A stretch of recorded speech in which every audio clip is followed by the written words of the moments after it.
Good morning, everyone. This is Andy. Can you guys hear me? Yes. Yes, can hear. Yeah, great. Okay. So, how many do we have on board now? We have 21, is it? We have 21. Yes, Shayani and So Jeremy out. Okay, right. Do you guys have like a WhatsApp group that you can ping the rest of the class? I think you'll have 35, right, in this class? Yes. Yes, we have that. Can you ping them and ask them to join? I don't know whether they have any technical issues as well, so let's just give them a few minutes. We can get started.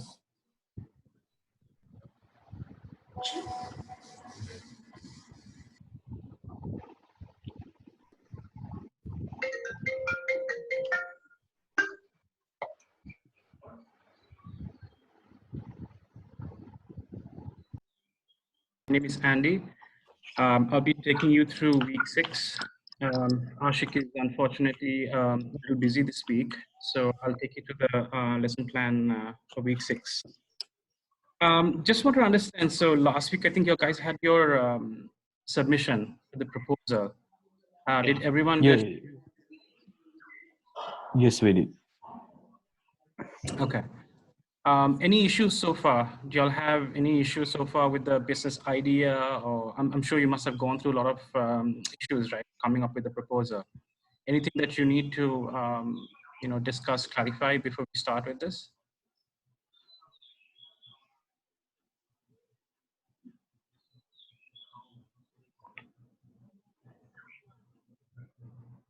Okay. I don't have anything, so we can start. I guess. Okay, so guys, this is let me just first say that welcome to Next Gen Learning. A lot of the leading universities around the world, like Harvard and all, have their own platforms where they deliver hundreds of programs on it. HBX is one of the platforms where they deliver MSCs, MBAs, so forth. Coursera, I think most of you all know. So, so this is a little different from a classroom lecture. Probably today the experience will be a little, different. But I encourage you all to unmute, right? Unmute and try to have a conversation so that it will be more, I can make it more personalized for you guys. Yeah. Okay. So let's start. So I think now for the 5 weeks, you guys have been preparing for the proposal. So we've gone through different stages of how to prepare it. And last week you submitted as yet. I think last week you discussed about the feasibility plan as well. And so this week we're going to get into the second session, right? How you can transform your business proposal into a full-blown business plan. Yeah. Let's start with the structure.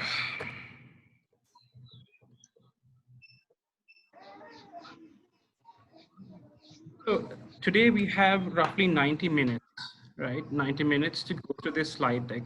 And if time permits, I'm going to show you a sample business plan as well, so that you can get an idea of how much depth that you need to go to finalize the business plan. So essentially you have around 7 to 8 critical areas that you need to cover. Some of these areas you must have covered in your proposal as well. But the only difference is you had a word limit of 1,000 in the proposal, but in the business plan, you have 2,000 words plus your appendix. Any questions so far? Not for me. No, not for me. You guys hear me? Yes, can hear. Yes. Yeah. Yes. Okay. Yes. Great. Thanks, guys. Okay. So we will go through each of these sections in detail, right? But then, so let's get into it directly. Okay. Every business plan, you will need to have a community where you need to have information about the business, the name of the business, the address of the business, the people's, probably the background of the entrepreneurs, nature of the business, who are your accountants, lawyers, etc. Right? So for this business plan, since it's from an academic point of view, you don't have to include this. You can include it if you like, right? By the way, guys, you have all these slides on Moodle, so I hope you'll have downloaded it and you have it in front of you. Yeah. Yeah. Guys, let's get into section 1, the exec. Why is the exec summary such an important section? Do you have an opinion on this? What is an exec summary, basically? Like a synopsis of what is there in the proposal. Sure. Yeah. Anyone else?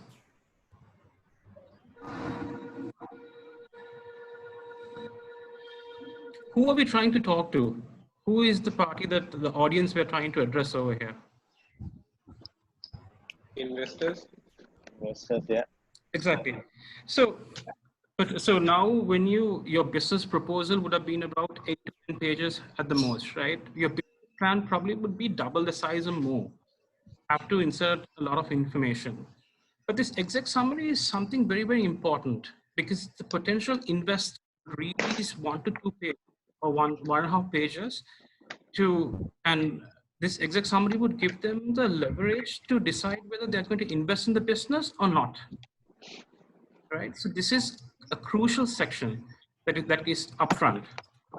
So basically what happens here is you need to, in the exec summary, you need to mention your intentions. Why are you approaching the person? What is the purpose? Are you looking for funding? Are you looking for guidance? Are you looking for domain knowledge? What it is. So at the beginning, you need to explicitly mention that you are preparing this business plan with the objective of requesting for funds, etc. Okay. And then you need to summarize the key aspects of your proposal. The reason for product. Why is it unique? Right? How long are you going to take to go to market? And the key investments required, and how are you going to spend that money? And how are you going to generate money also? And what about the profits? All those things. So those are the key highlights. So when someone looks at your exec summary, they understand this is exactly what the business is. This is when I'm going to get my money back, etc. Yeah. Is this clear to everyone? I'm sure you all know it, but I just thought. Yeah. Yes, clear. Right. Okay.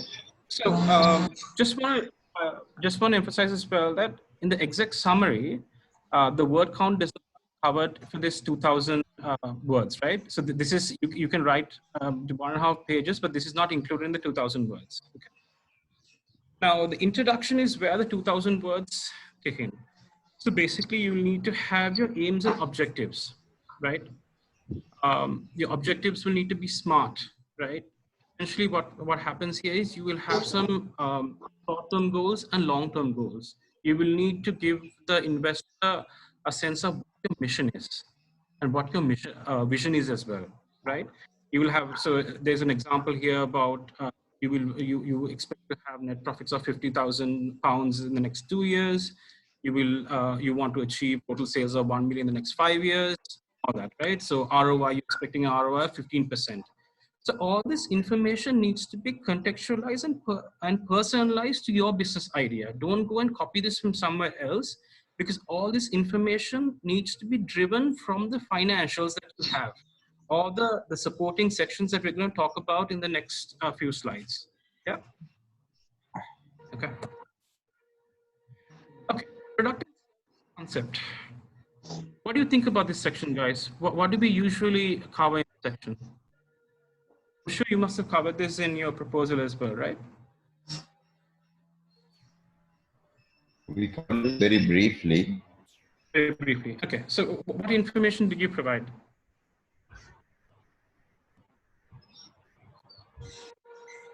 Forget about the slide. Let's just have a conversation, right? Yes, so it was about the business concept, the business canvas was there to explain how the parties are going to benefit, how the generation of revenue can happen, and the costs incurred, and the parties involved as well. Okay. Good. Anyone else?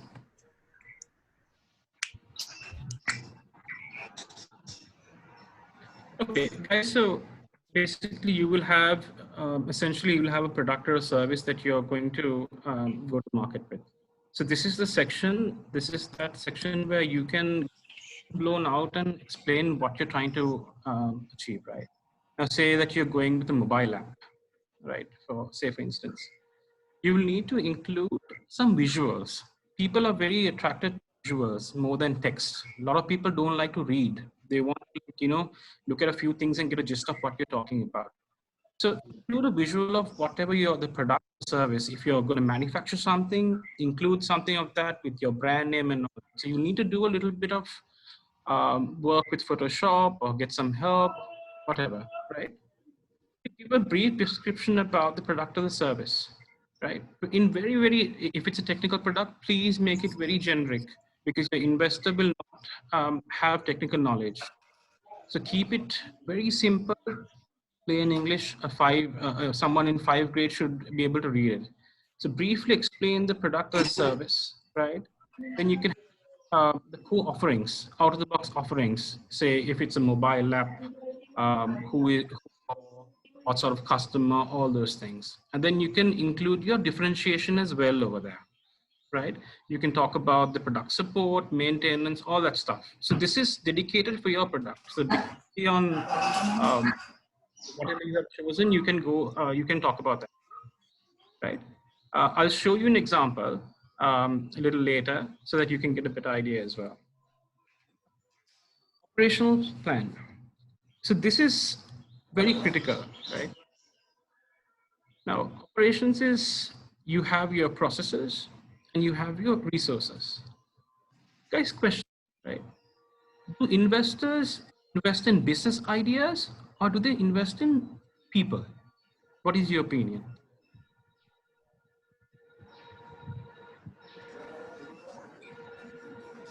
No, realistically, I would say probably people.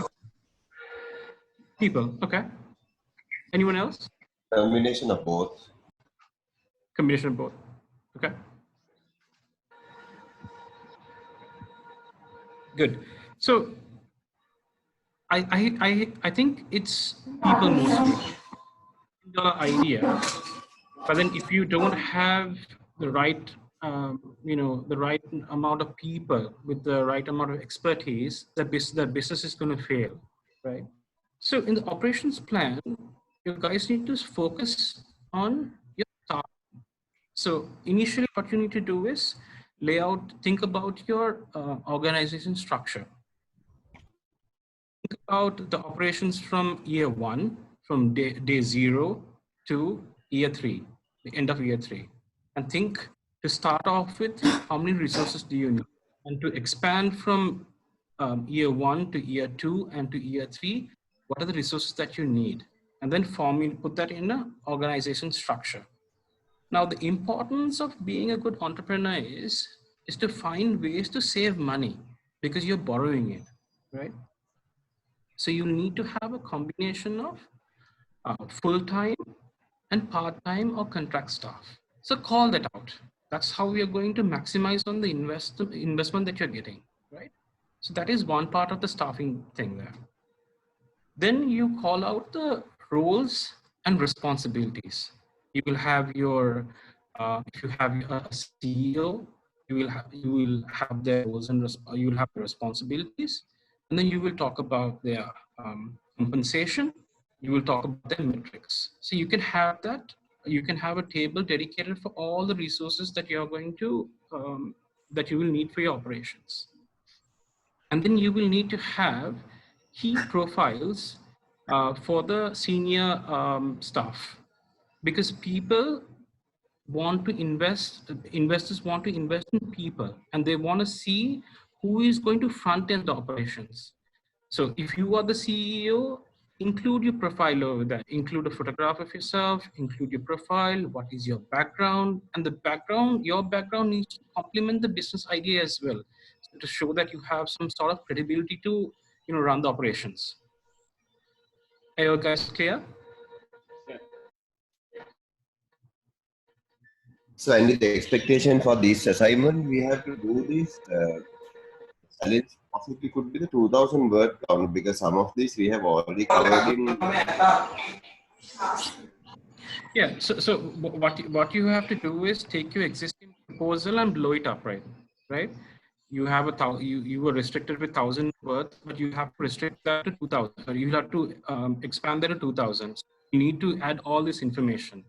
I think in the business proposal, you did not focus on your processes, right? So you will need to how your supply chain is going to work. Say, for instance, again, we take a mobile app, right? How are you going to onboard your customers? How are you going to onboard your vendors? How are they going to procure your services? How does the payment look like? If an issue, how do they come, and how does the after sales look like? What does the logistics look like? So you will need to give a workflow with all these scenarios and the operations board. Have you guys covered this in your proposal as well?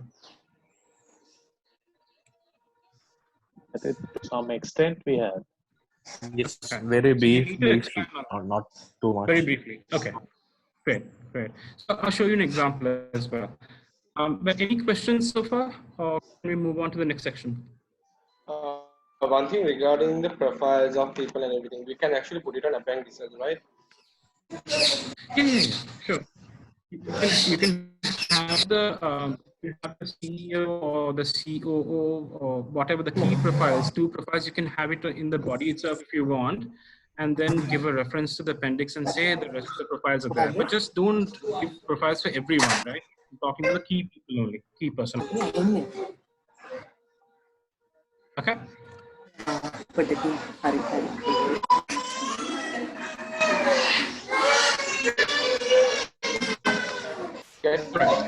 Can mute it, it'll be good, and whenever we want to talk, we can actually unmute it. One more thing, slide is actually not there on the Moodle as at yet, right?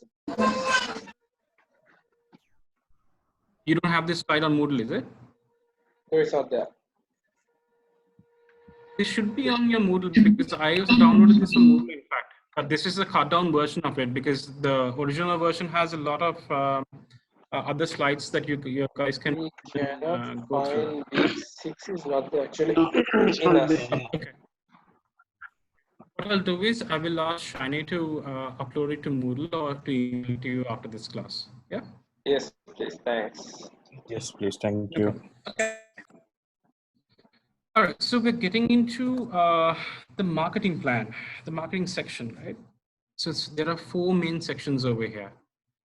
One is about product and services. Right? Will it sell? That's a critical question that you need to ask. And you need to share a lot of information over here about what does the market size look like? How is your product different from the rest, etc. So you need to bring up a lot of information from the market saying, the market size is 1 billion, and all those things have to be referenced as well. You can't just pick it from the sky. I see a lot of proposals, a lot of business plans just coming up with sweeping statements saying, this market is growing, etc., but there is no references, right? So you guys need to provide a lot of context over here. In terms of the market potential, this is where you will cover your target clients, market size, penetration, and demographics, right? So you will have to expand on your client profile. So if your product or services is targeted at a millennial crowd, then you will need to give that information. You will need to give the income, all those things, right? I think you guys have done that before. You will need to also give an overview of the competitive landscape. I think you can use the tools like a perceptual map and map this as well, so that everyone has a good understanding of what the competitive landscape looks like and where you're pushing right. The next one is your marketing strategy. How will you amplify your product or service to the market Okay, so let's get into this. So these are the potential things that you will need to cover, right? The competitor analysis, basically draw up a SWOT analysis for yourself, and then you can compare that with your competitors. We spoke about the market area, the size, all those things, segmentation. You can give a presentation on the 7 Ps of how your product is going to be, priced, the place, location, promotion, all that stuff, the promotion strategies. What is your basis of competition? Is it based on cost differentiation or focus, and the sales forecast? This is an example of how a competitive analysis is done, right? Now, on your left-hand side, the first column, if you can see my cursor moving, that would be so we have listed some competitive factors over there that would be generally used for any business plan. So it could be product, price, appearance, expertise, etc. And you would identify 3 of your main competitors. You would have probably 20, 30 competitors, but they would not be in the same scale as you are. So you would identify 3 of the main competitors, competitor A, B, and C. And then you would compare yourself with these competitors, basically. So this is your business against the product. What is your strength? What is your weakness? How do you compare yourself against this competition? And in terms of the customer, what is the importance for the customer as well? You need to rank it over here, saying 1, 2, 3, 4. Okay. So you can change these competitive factors that are listed over here on the left-hand side to suit your purpose. And yeah, any questions on this? I will show you an example as well in a bit, but do you have any questions so far? All good, I guess. Okay. To me, I'm clear. So,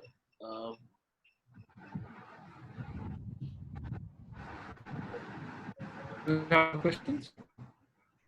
yes, let's say Sure. if we don't Go have any competition so far because we are introducing something new, so what would be our plan? Like the competitive analysis should be how it should be. Okay, give me use case. What is your business idea?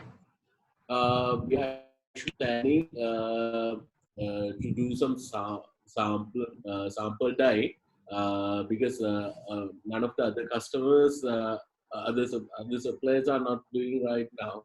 So in that case, we don't have any Sample die, is it? Small, yeah, die in the sense like this is fabric die.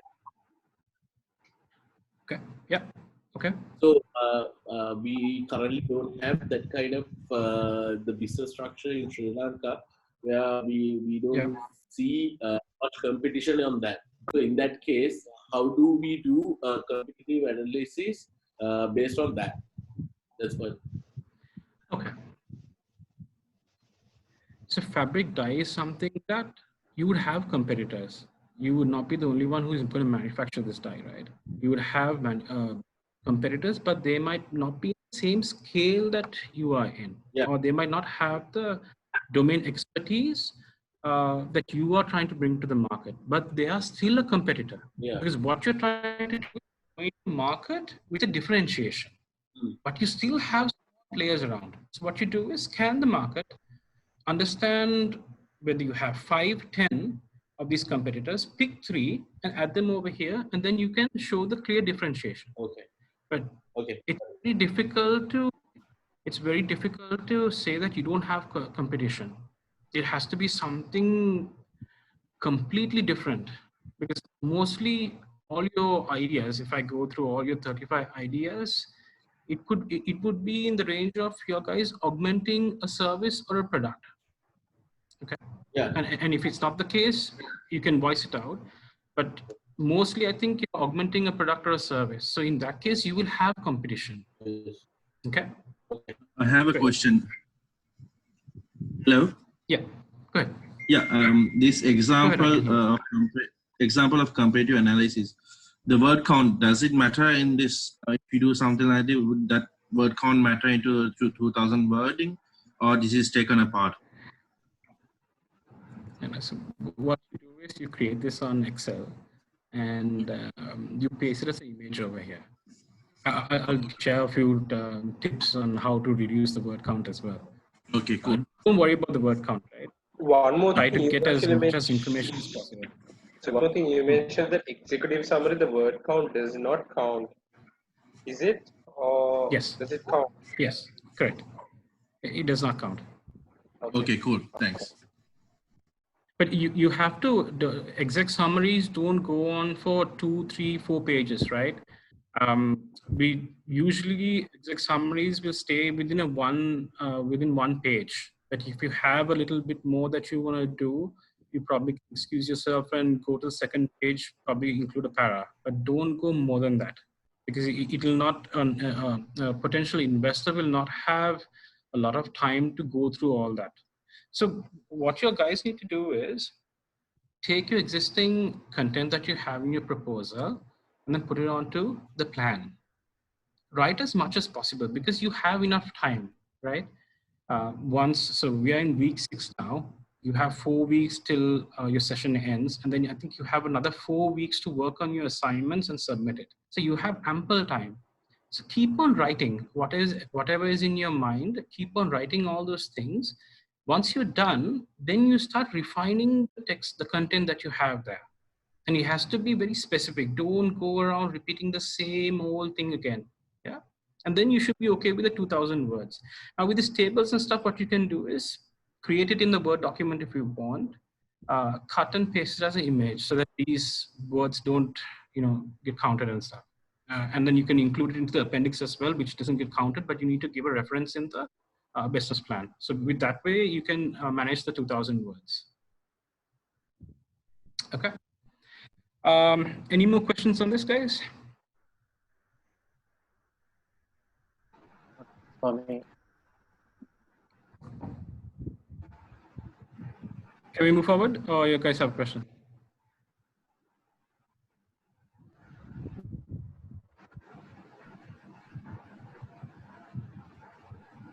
All right. So after your competitive analysis is done, please also include a sales forecast, right? This has to be done. You can give this on a monthly basis of how much sales you're going to have.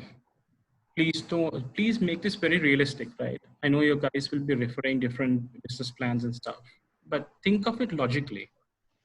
If you're building a platform, if you're coming up with a new product, from day 1 onwards, you cannot have sales, right?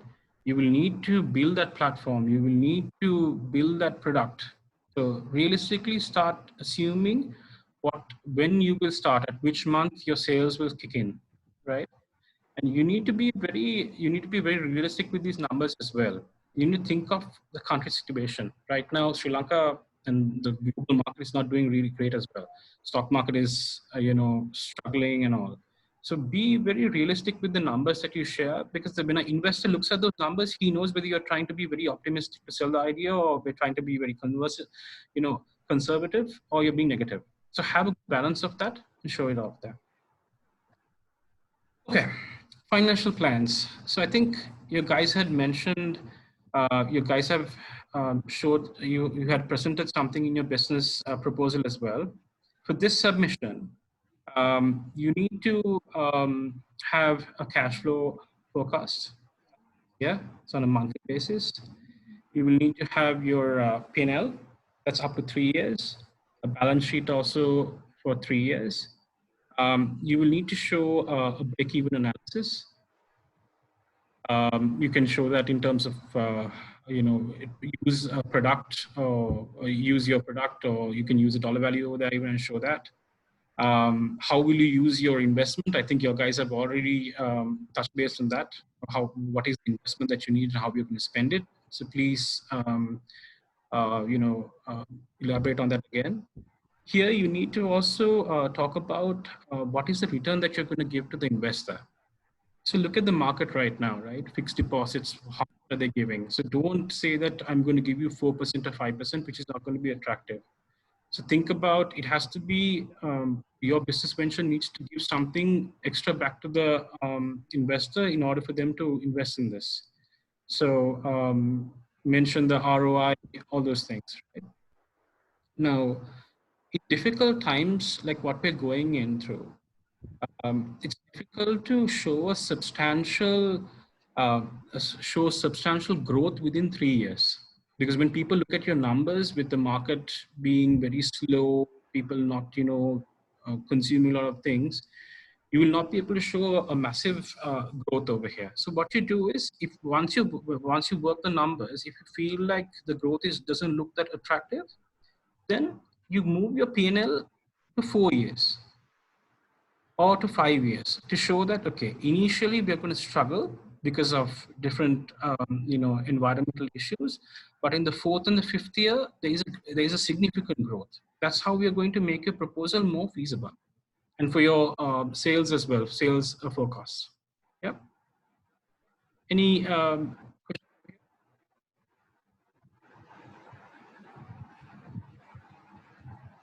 No.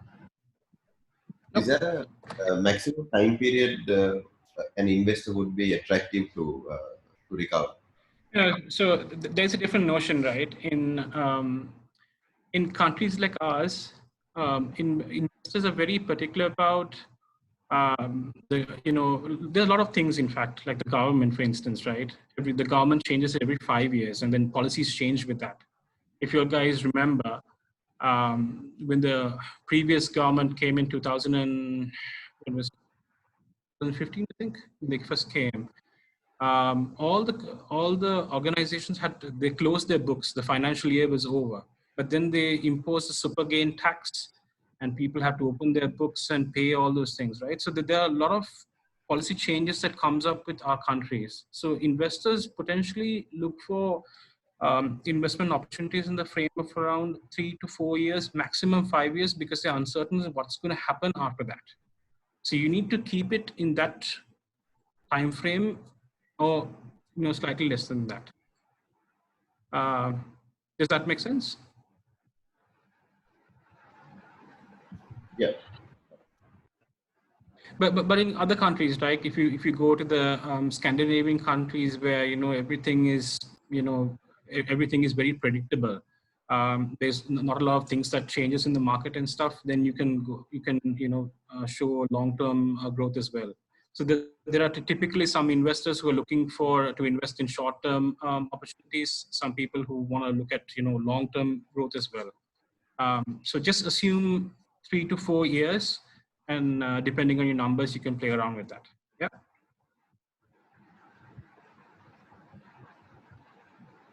Launch plan.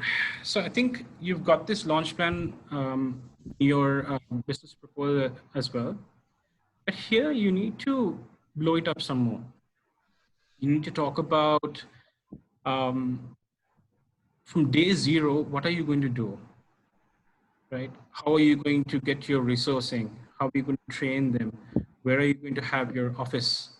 How are you going to onboard your customers? Grand opening. After your grand opening, how are you going to have your operations? What is your marketing going to look like? All those things, right?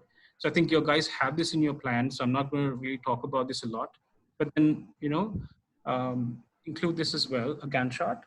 What you guys can do is, for each and every section, just include a summary on the top, right? Business launch plan. You can say that these are the estimated timelines. If you are planning to, have your launch close to the the elections, maybe you can bring those issues out, saying, our plans could certainly change with the the political environment, or with this epidemic that's going on. So be very contextualized. Your responses needs to be very, very personalized to this business idea that you're going to bring. That is going to add value, and people will start thinking that you've thought through the business idea thoroughly. Okay. What analysis? I'm not going to cover. I think you guys understand this, right? So you need to bring out all your strengths. So you need to have a lot of strengths versus weaknesses, right? So try to shape this up and complement this to your business idea. Appendix. So try to include information about a feasibility study, right? Your guys will be going through a lot of material during the course of this. Oh. Can you guys see me? Or Yeah, all good. Yes, we can see it. okay, great, that's fine. Okay, so in the appendix, what you do is you list down everything that you can't fit into those 2,000 words, basically, right? So you will have your PESTEL, you will have your SWOT. If you have done an initial feasibility study, you will have information about that. If you've done market research.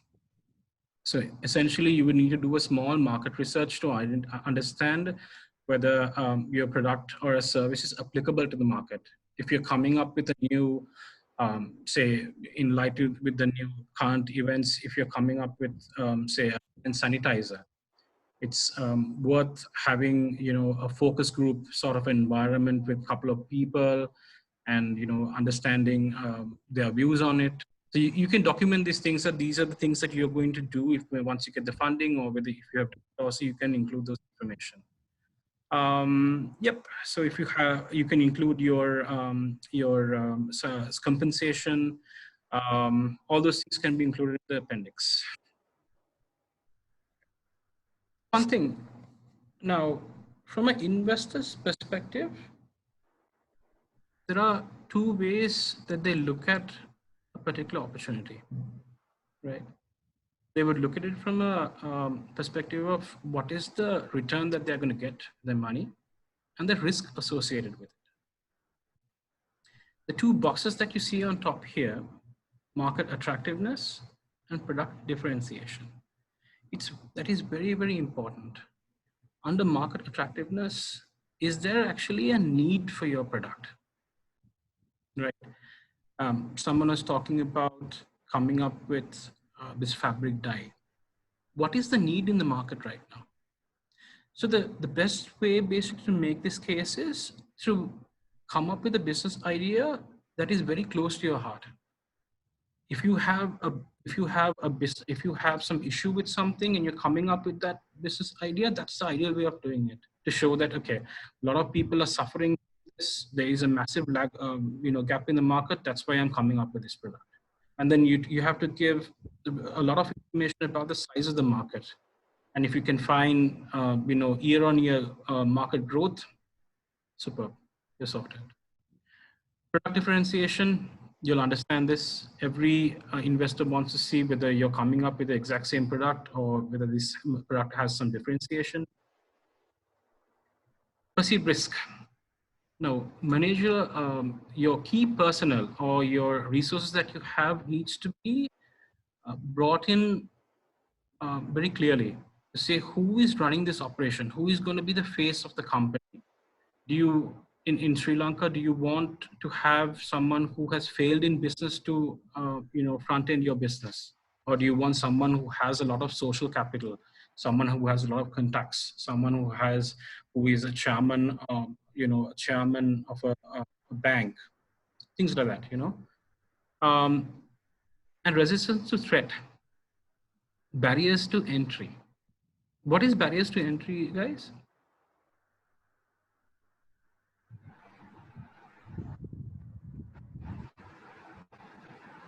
What are we talking about over here? Well, probably the regulations, or there might be certain businesses which are already there. So it's something like that. Yeah, so if you take the alcohol industry, right? Alcohol, tobacco, all this industry, there's a lot of, if you take petroleum, all these things, right? There are a lot of barriers. So you will have to pump in a lot of investment basically to see the, investment through. Then there's so much of risk, economic cycle risk. You need to see where the country is right now. Is the country properly geared to, for these investments, like the current situation right now, right? A lot of people are very unsure of what is the political climate or what is the economic climate right now in Sri Lanka. So these are things that investors would potentially look at. Okay.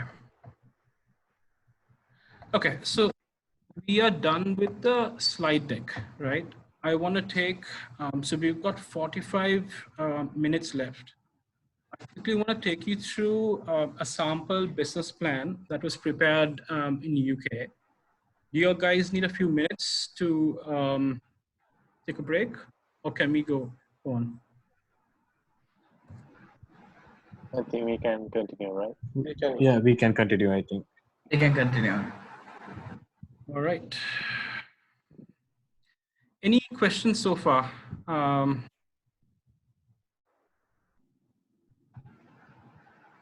Anything you need to clarify before we go through the business plan?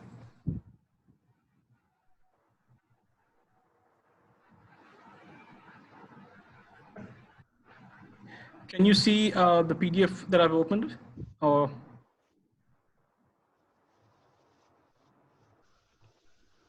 No, you need to share that.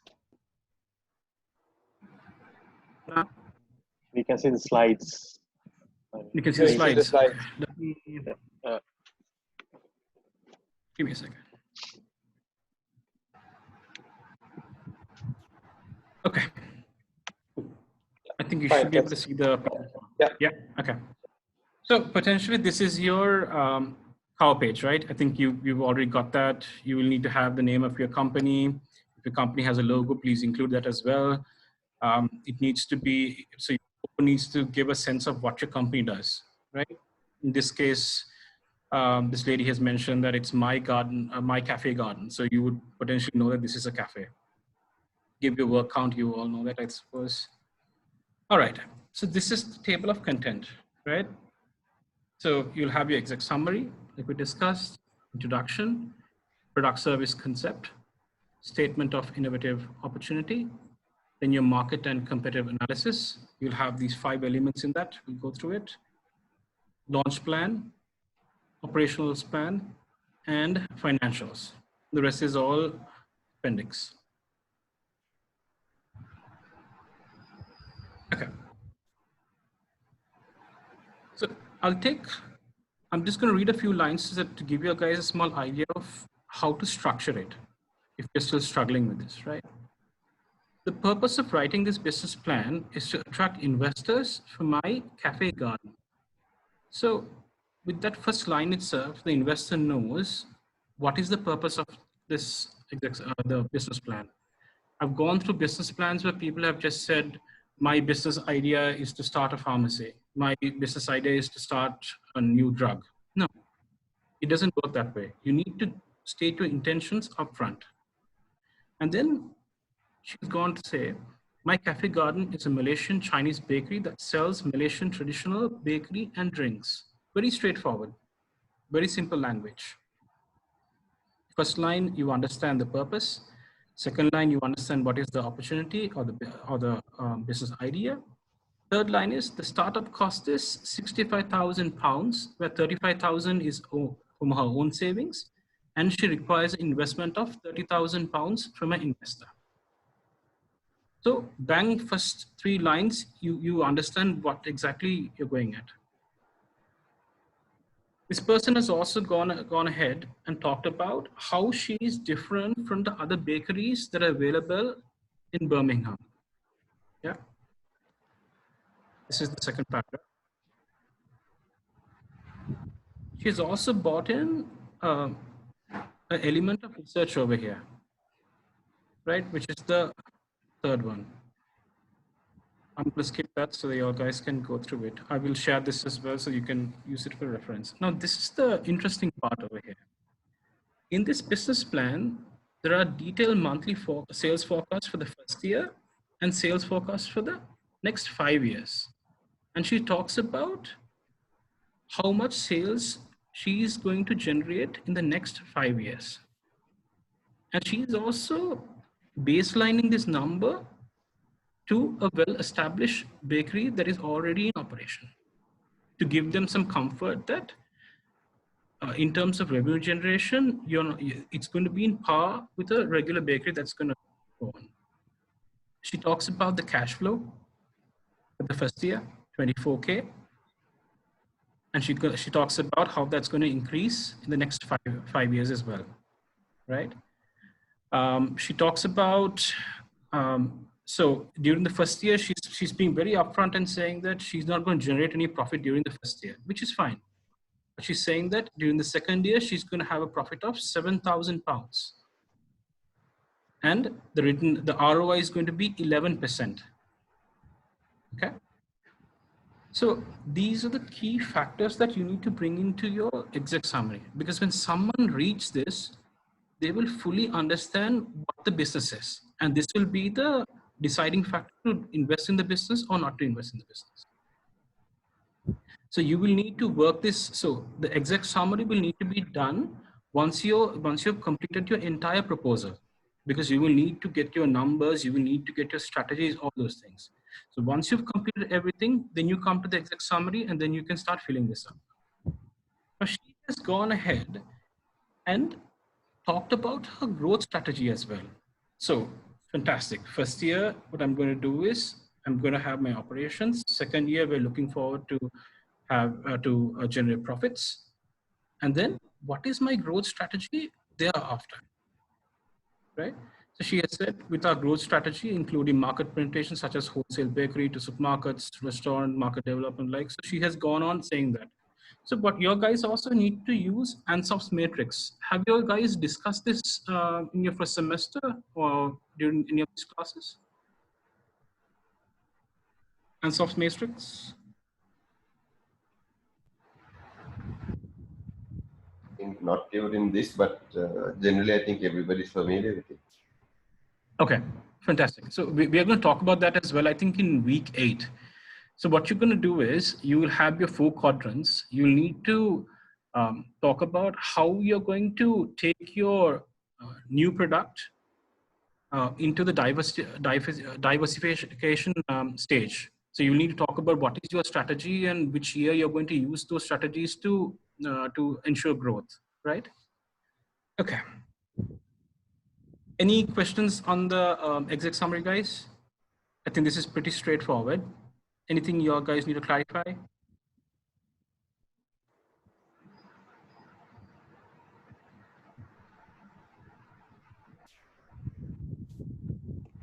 Okay, fantastic. Introduction. So her cafe is a Malaysian Chinese startup cafe and bakery located in Birmingham city center. Bang, it's pretty straightforward. So you guys can use the same thing as well. Then she talks about her offerings. The variety of buns, pastries, cakes, drinks, traditional food, etc. Then she's saying that I'm being pulled into this opportunity. She's saying I'm being pulled into this opportunity. So you need to say if your business idea is something that is generated from a personal experience, a personal a market gap or something, just mention that as so it becomes very contextualized when someone reads it. So this person has worked for a bakery previously, right? And she's noticed that there's been some craving for hometown food, and it was not available in Birmingham. And because of that market gap, she wants to open this Malaysian Chinese startup. So if you also have some inspiration or something like that, please bring it to this so that it becomes very engaging. Then she's given some context. There's growing amount of foreign students together with the locals, and there's a lot of appetite for Malaysian food. That's the reason why she's trying to get into this. As you guys can see, she has given references over here. So you guys, since this is an academic business plan, you will need to give certain definitions, like what is a product or what is a concept, so forth. I'll show it to you when we go down, right? Here she has given, she's clearly stated her vision to be an exceptional Malaysian Chinese bakery producer while maintaining traditional methods. Short-term goal is to bring Malaysia to Birmingham and provide customers a good quality traditional Malaysia Chinese bakery. So pretty straightforward, 2 lines done. What she's done after that is she has mentioned her short-term objectives and long-term objectives. The short-term objectives, she wants to have £9,000 worth of sales revenue in the 3rd month. She wants to achieve £20,000 revenue in 6 months. And she wants to break even in the 1st year as well. So very smart objectives over here. If you look at the long-term objectives at the bottom, she wants to achieve a return of 20% at the end of 5th year, and so forth. So for your product or service as well, you can think about what you want to achieve and list it down over here, but make sure that all these objectives are smart. It's time bound. Yeah. Any question? Any questions so far? Can we move on?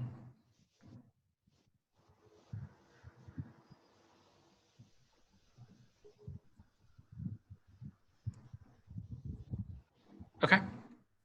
Third one is basically the product service concept, right? This is where you're going to talk about what your product is, what your service is. Now, this is the section where I was telling you to add your visuals. If you are coming up with a mobile app, please include some visuals over here. If it's a product, please include some visuals. And you can support those things with a description as well, like she said. So her cafe offers a broad range of bakery products, etc., etc. And she's given some statements over here saying product and service concept is a way of how a firm like to position their products and services in the market. So since it's an academic thing, it's good for you to mention these concepts as well. Here she's given a breakdown of all the products that she has: bread, pastries, food, cookies, and all that stuff, right? So these are the out of the box. Yeah, we can do that. Give me a second, guys.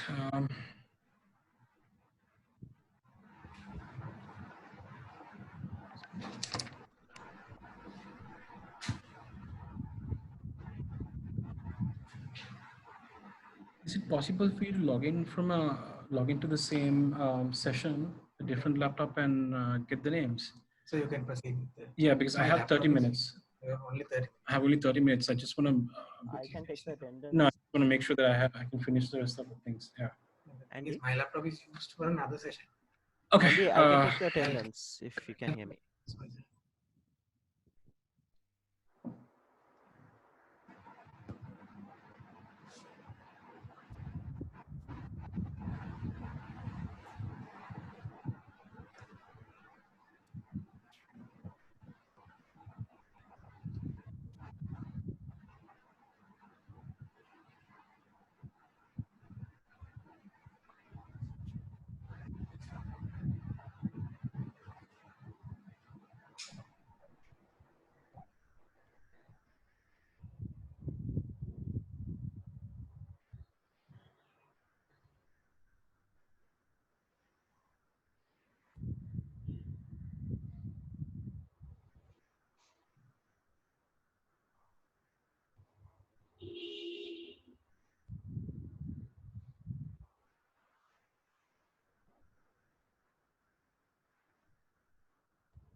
Hi, are you marking attendance here?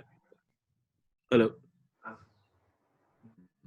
Guys, give me a second, okay? We're just almost done with the attendance. Okay, one thing to mention, because I have Arendtz and Sasinda with me, so they are not logging in their personal profile. Okay, okay. So, Sure. please, Arendtz and Sasika. yeah. I We're think just it's taking the note of same with And also Sachitra and Isuru. Sara. and Isuru and Azara. Yeah. Isru and Sachitra Sara, and is it? Isuru and Sachitra and Azara. Sara. Sorry, wait. Isuru and Azara, one couple. Sachitra and Sara, one couple. They are here together. And Nimna and Dilan as well. We are logging in one from one. Yeah, Nimna and Dilan. Hazara is Husband and married. wife. Husband and wife, Yeah, we yes. know. Yasit, thanks.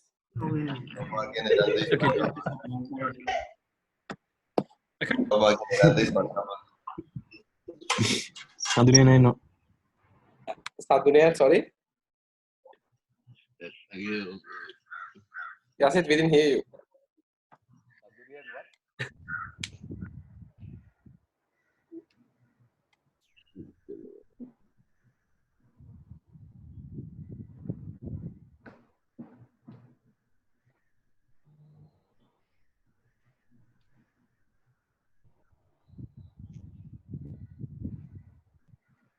All right, guys, till we're done with this, any questions so far? You need to start thinking of the business plan probably from today onwards because you've got only 8 weeks left. Any questions, any clarifications? Am I going too fast?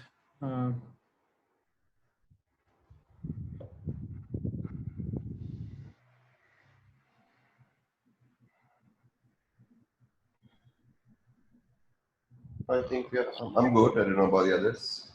Yeah, we are also good. Great. Okay, good. So we're expecting about 10 distinctions from this batch, I hope. Definitely. Did you get your marks for the first semester? All done or any repeats? No, we are waiting for that. Yeah, we are waiting. You're still waiting? Okay, great.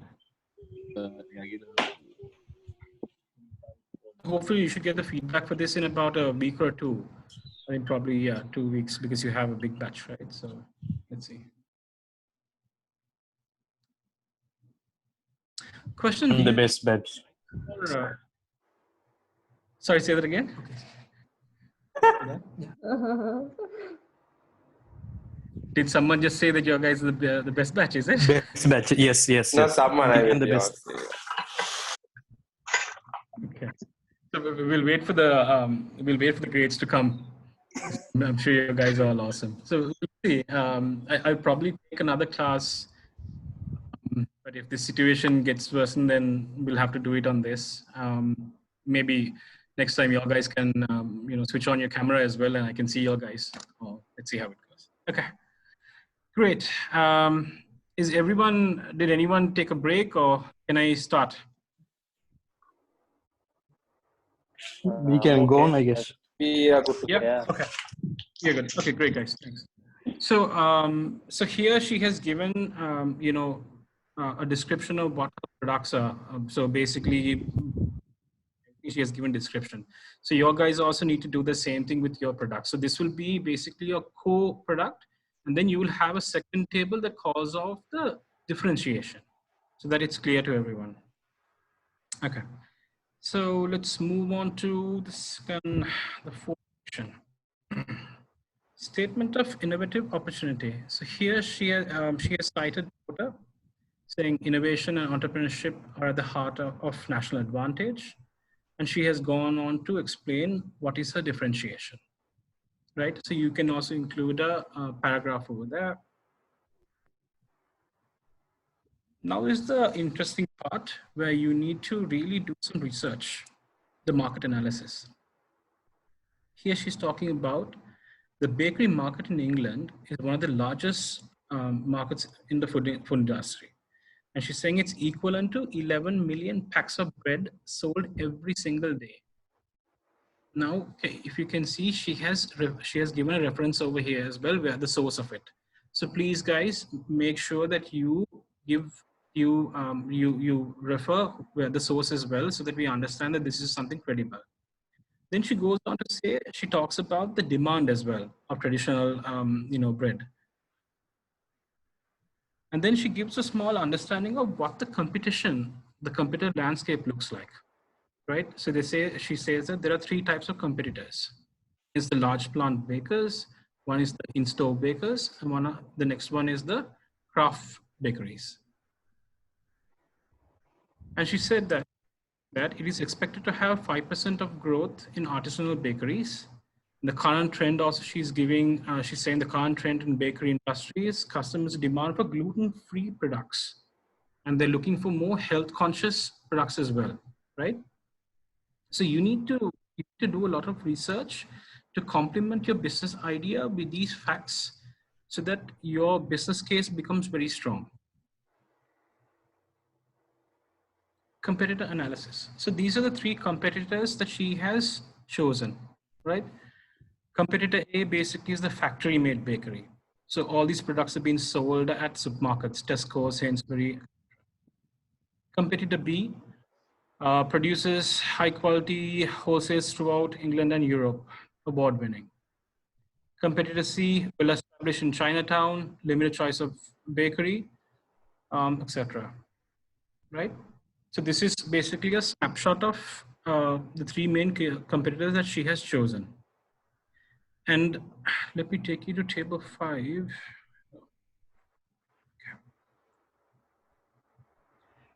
So ideally that table should have been here, but then anyways. Okay, so this is the competitive analysis that I was showing you guys. So these are the competitive factors that she has taken: products, price, quality, selection, service, reliability.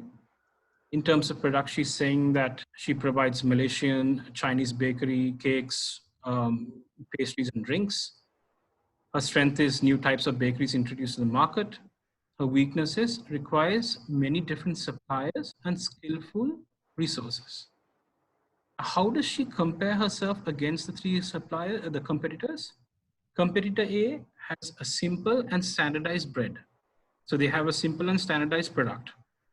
Competitor B has a wide range of English bakeries and drinks. Competitor C basically has a wide range of Chinese bakeries. And how is this important to the customer? She has ranked this as number 2, right? And you have 1, 2, 3, 4, etc. So look at a table like this, select some competitive factors over here and compare your competition with your strengths and weaknesses. That's simply what you need to do. Any questions?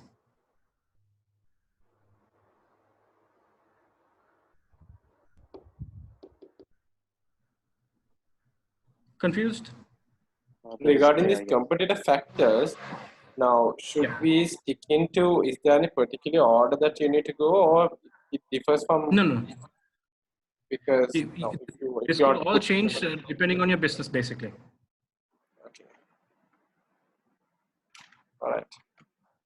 So you things like product, price, quality, I think it would be, those are general things, right? So depending on the service of the product, you'll have to change this. But you can take a few aspects from this if you want. Okay. Anyone else?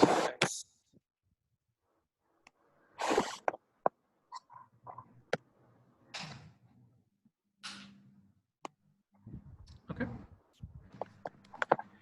So she's done a market segmentation as well, right? Now, all the details of this is basically an appendix. So you can just give a summary of it. You're saying from a geo perspective, she's targeting local residents in Birmingham, and she's targeting Asians and Asian British people who live in Birmingham, and foreign students and workers, right? So very specific. So you guys need to give this as well. Then you're talking about demographics, psychographics as well. So pretty much over here. Okay, so you guys have done this, I think. Marketing strategy. So your marketing strategy basically summarize whatever strategy that you have and add it over here. How her strategies, her cafe is going to be augmented product to provide Malaysian Chinese bakery, and which is not existing right now. She's talking about the differentiation she has as well. Okay. She's saying that an advantage on how marketing and niche is done. So she's quoting someone else over here. Your guys can talk about the 7 Ps, depending whether it's on whether it's a product or a service. So you can talk about the product. You can talk about the price. Here you can talk about whether it's value-based pricing, price discrimination stuff. You can talk about the place where you're going to have your business operated or your distribution, whatever, your promotion strategy.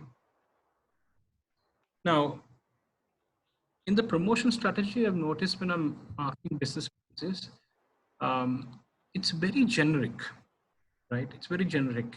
Say for instance, you have a product that is aimed, that your target market is, the millennials are the target market. You would go on to say something like a TV channel or newspaper. But you need to think beyond that. You need to think like a millennial. Do they actually watch TV right now? It's all about, think about the digital platforms that you have, the Facebooks of the world, the Instagrams, all the digital platforms. You need to make it very, very contextualized. Also, if you're coming up with a product, if you're coming up with, say, a sanitizer, you're coming up with a different product, you need to have different strategies to go to market. You need to think of getting a brand ambassador, right? Have you seen the Sensodyne toothpaste commercial where you have a dentist, a lady, who talks about a scenario, right, about sensitive teeth and all that, and how Sensodyne helps. So basically, you are getting a brand ambassador, someone who can vouch for that product, someone who is in that industry. So you need to bring certain things like that into this. It looks, your promotional aspect looks very realistic. Yeah. Any questions? So getting a brand ambassador, there'll be a costing as well, right? So isn't it, how can we basically get an idea of that thing when it comes to costing, and doesn't it actually have a huge what you call financial contribution as well? So there are different models that you can go about, right? So you can have a one-time payment if you want. When the product really starts, when there's growth, you can give them some sort of a share of that. You can place it in different ways, right? Remember, all these numbers are projections. These numbers don't have to be straight to the dollar. If you think that during your opening event, right, you say, for instance, you have some personal connections. All of you we live in this small country. Everyone knows each other. You can also, if your friend is, say, if your friend is the prime minister and you know that person, you don't have to pay that guy, right, to come and to be as part of your opening and all that, to endorse your brand. If you know someone who is a dentist, if you know someone who is a cricketer, you can get those people in as well, right? So you don't have to incur costs. But if you have to, then incur that. But then show the ROI of it. Show how much that is going to, accelerate your growth. Because these things are going to take your market. These things are going to take your product directly into the market, and you're going to achieve like really fast growth. Okay. All right, buddy. Thanks. Great. I think your guys have also meant in your proposal, you have mentioned about your marketing budget, right? You probably have given itemized, spending items there. So now, if there is a change in that, please include revised numbers and mention that you have looked at the business model again, and you looked at the promotion strategy, and these numbers have changed and all. So include that as well over here. All right. So you know all this stuff. So these are the events. If you're having social, Facebook and Instagram, all those things, you can include it here. This is the marketing budget that this person has included. So you guys can do the same thing as well. Okay. Right. So we are at the launch plan now. So launch plan, I think you can take the same thing that you have in your proposal. If you have missed out on something, please include that as well. I think after the launch plan, you guys need to think, hang on, where is the operation plan? Okay, so let's go to the operation plan and talk about the risk mitigation as well. So the operation plan, she has included it slightly below the, slightly, after a few sections. So you guys can bring this on top if you want, right? So this is a workflow of how her operations is going to run, right? So from getting the raw ingredients into pushing it into the customer's hands, she has showed it from this she showed it from this workflow. So you guys can do the same thing as well. So this is what the normal trading flow would look like. So this is basically a subset of the main workflow. Okay. You need to talk about the logistics as well. If you have a product that you need to deliver to the customer, how the logistics will work. Are you going to, if you're going to tie up with a delivery partner like Uber, Pygmy, or Daraz, whatever it is, if you're going to, however you're going to do it, please put it over here. If you're not going to deliver it to the customers, if there's no logistics available, you call it saying that you will not be doing delivery, right? Okay. Now, and after logistics, it's good to also talk about regulations. So, certain services and products, there could be regulations like penalties. Like you say, you buy something and then it has to get delivered in 14 days. What happens if it doesn't get delivered? What is the after sales look like? All those things. So you can mention it there. If you have to get any certifications, food certifications, ISO, all those things listed under regulatory section. You have your human resources under the operations, where you talk about your full-time staff. So under the manufacturing section, has one full-time bakery chef, and then she has an assistant. This is what she's going to pay each one of them. These are the hours that they're going to work, and these are the part-time staff. So you can break this down into 3 columns if you want. You can have full-time, part-time, on a contract basis, depending on your business.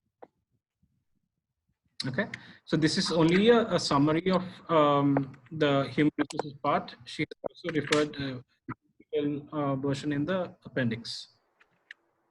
All right, any questions so far?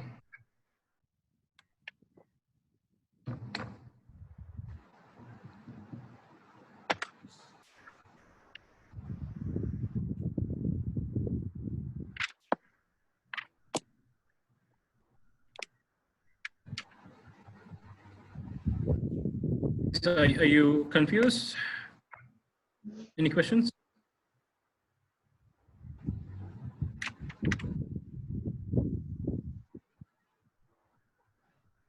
Okay.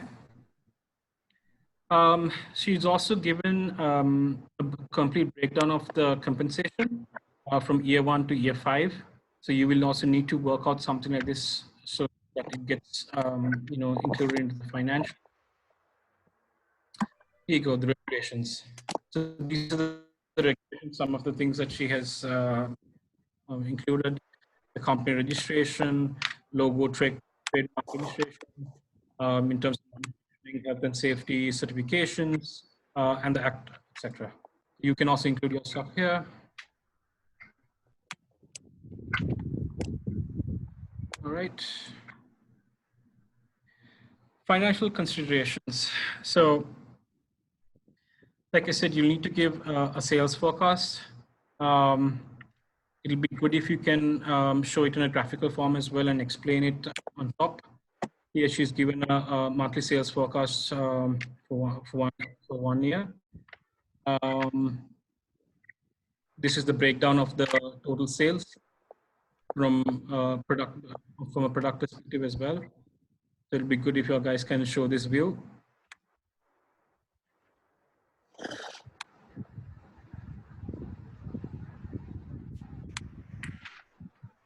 Okay.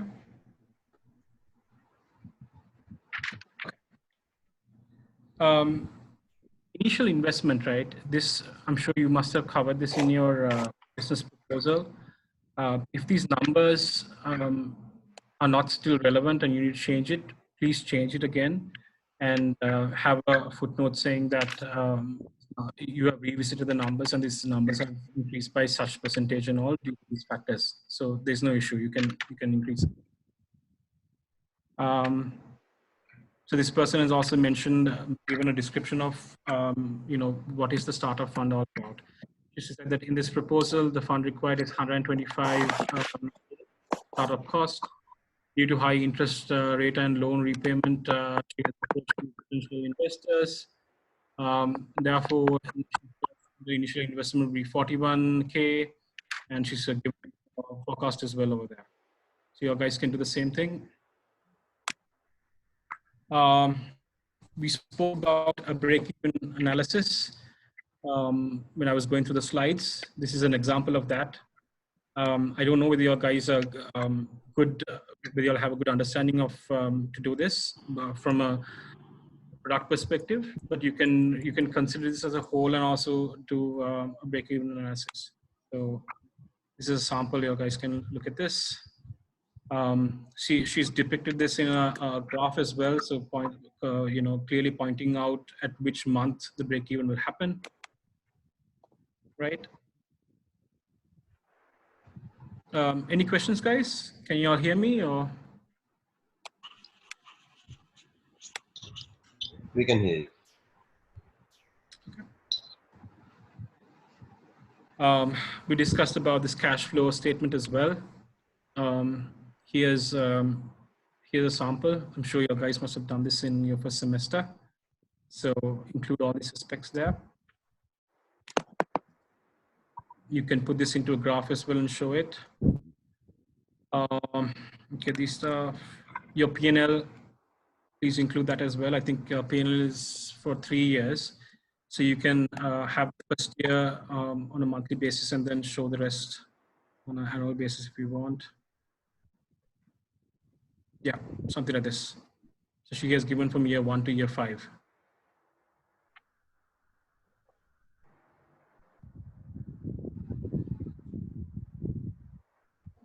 So this is your SWOT. Sorry, one more thing. Now, in our assignment, it says year up until year 3. Can we go up to year 5? Because there are certain projects which are like huge. So we need to project into year 5. Is it practical, given the situation, the dynamics of the market condition and everything, or should we only stick it to year 3? No, you should go up to 5, I think. 4 or 5. You have to work out the numbers, right? Like I said before, work out the numbers, look at the year-on-year growth. If it doesn't look significant, then work numbers for year 4 and 5 and see if there is a steep growth there, then include that as well. And just say that due to market conditions, 1 to 3 doesn't look that great, but we're expecting accelerated growth from 4 to 5. So, but don't go beyond that. Okay, got it. So you have your SWOT over here. I'm not going to go through this. This is your growth plan and source matrix. So you will need to have, you need to fill these quadrants. So basically you'll be coming up with a new product. How are you going to take that product into an existing market with basically a penetration strategy? What would you do in terms of a market development? And do you have any plans to diversify the product as well, right? So if you're going to stick with these 3 quadrants, you can do that as well, no issues.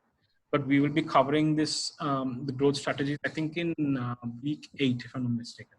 Next week, I think we're going to talk about source of funding, etc. So, yeah. So have a conclusion as well, right? Have a conclusion. In this conclusion, you can talk about some of the weaknesses that you have, some of the disadvantages that you have, the market conditions and all that. You can bring those things out, and then you can talk about how you're going to mitigate some of these risks, what your plans are, and you can, give a brief description about, what the numbers would look like and everything. And then you can mention that all these numbers that you're providing are conservative, and you're expecting, so have a good conclusion. What else? So these are the references. Please include this. Most of the business plans don't have these references, and you don't get marks if you don't have this. So please make it a point to include it. So these are some of the appendices, right? The market segmentation. So this person has detailed it out very nicely from a geo-demographic, psychographic perspective. These are the how she's compensating people and all that. So you can add all your calculations here at the end. People have a good idea. So you can include the summary of the initial startup cost in the body, and then have a detailed version here as well. Since this is going to be in a table, you could also paste it as an image in the body so that you don't have to work it out twice.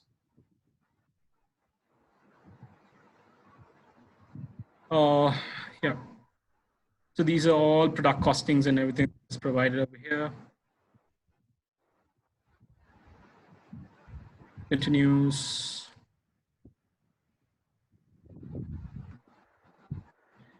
Here she's talked about the product contribution margins. If you guys can work that out, it's perfect.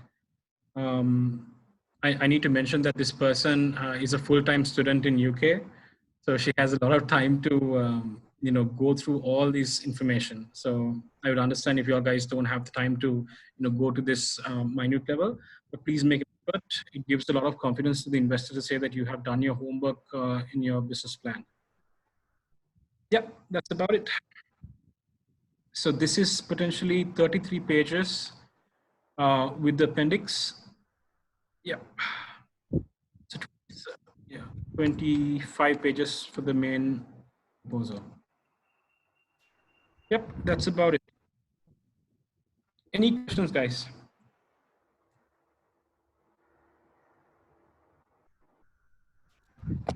What did she get? She got a distinction for this. Yes, she got a distinction. I think this was a 70, if I'm not mistaken. Still 70?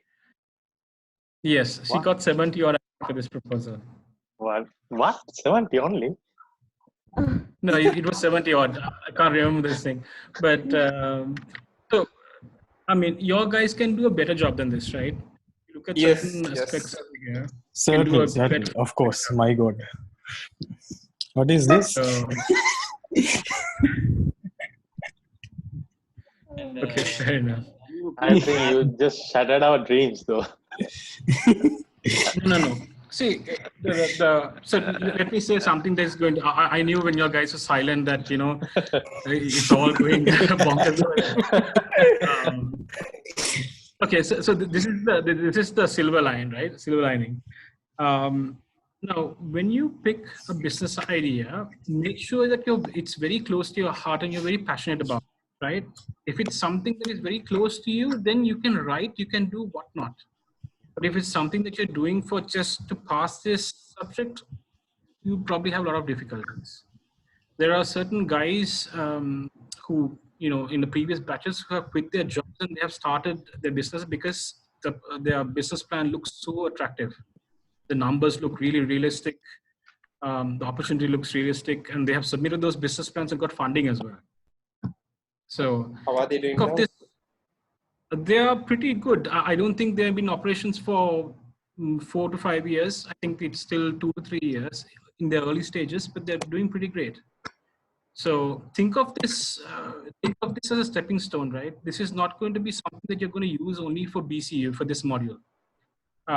If you have some sort of an entrepreneurial, background, if you are someone like a daredevil who wants to start his own thing, this is the stepping stone for you. This is going to give you that visibility to visualize your entire operations in terms of your marketing, in terms of your resources, in terms of your financials, all those things.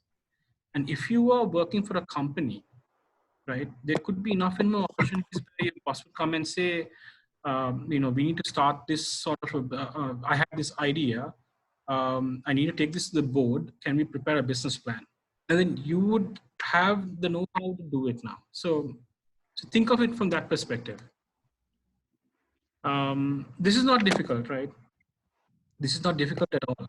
It looks really cumbersome, but trust me, once you're done with it, you will feel that, this is nothing.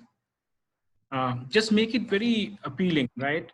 People want to see, you have a spell check. I must say this, right? I'm sorry, guys. When I mark certain things, summary is spelled with the E, and I'm thinking to myself, you know, you have an inbuilt spell check. Why can't you use it? Make sure that your grammar is proper. You know, the layout of the page as well, right? Make sure that you have adequate spacing. Things are indented, the right size, all those things, because it has to be presentable. Because someone needs to take an effort to go through the 33 pages in order to determine whether to give you money or not. So make it as presentable as possible. So don't worry about some of these things, right? Next week we're going to talk about, I think Ashik about source of fundings. Then we're going to talk about growth strategies. How we are going to get, you know, where investments can come from and all. Then we're going to talk about social capital, etc. So there's 3 more weeks to go. If you have any questions, you can, you know, let us know. But so far, are you guys clear with what is expected? I know it's a daunting task and you're all scared now, but are you guys clear with at least the table of content? Because you have most of yeah.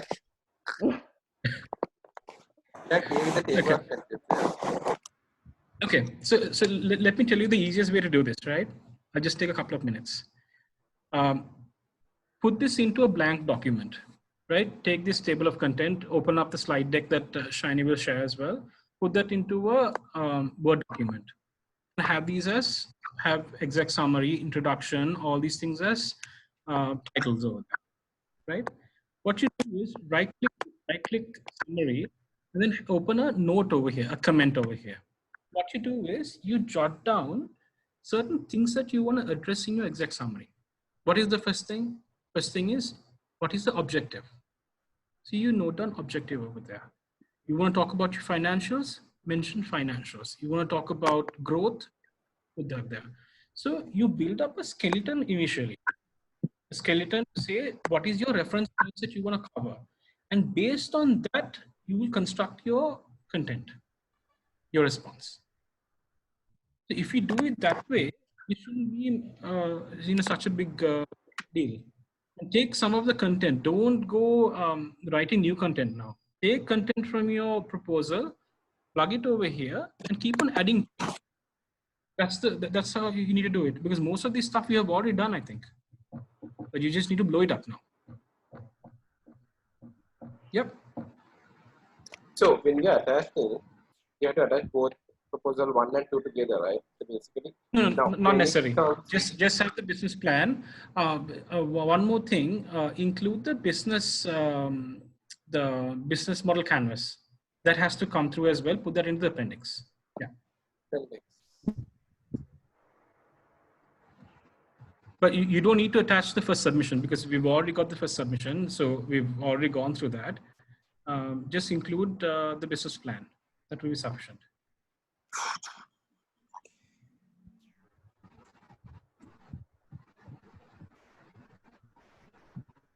Any other questions, guys? I can hear only 1 or 2 talking. Are the rest okay? Are the rest confused? We're fine, sir. Sorry, I didn't hear that. You're fine, okay. Great. Okay, so if there aren't any questions, we can wrap up for today. And hopefully we'll catch up in a week or 2. Let's see how it goes. And till then, good luck. And let us know if you have any. You can send it to the office if you want. You can email it as well. And we'll see how we can help you. Okay. Okay. Thank you, sir. All right. Thank you. Thank you very much. All right. Thanks. Cheers. Thank you.